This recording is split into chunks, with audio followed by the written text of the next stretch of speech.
स्वागत है आपका बी न्यूज नेशन में। मैं हूं आबिद हुसैन शेख।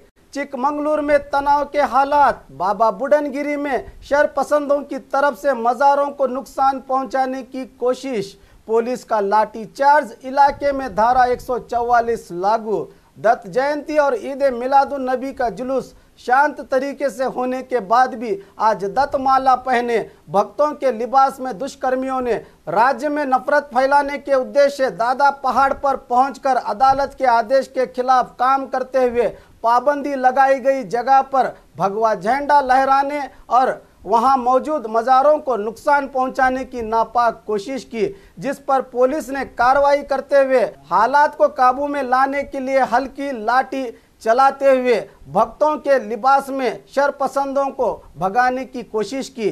वापस जाते समय दुष्कर्मियों ने मुस्लिम और मुसलमानों के प्रॉपर्टीज को निशाना बनाते हुए कई मोटर बाइक आग के हवाले कर दिए और एक नौजवान पर हमला करते हुए उनके मकानों पर से हरे झंडे तक उतरवाए।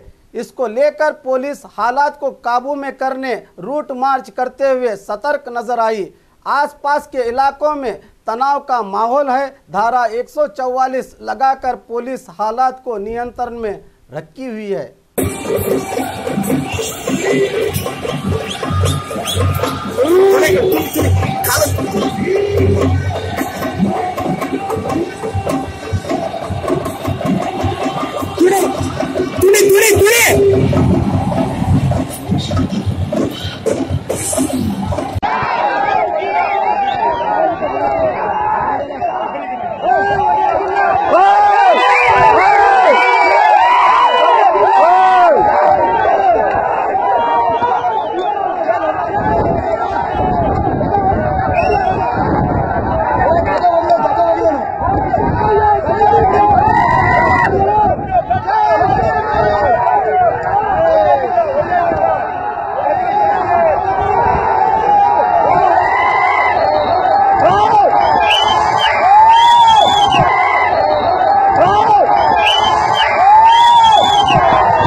और खबरों के लिए देखते रहिए बी न्यूज नेशन।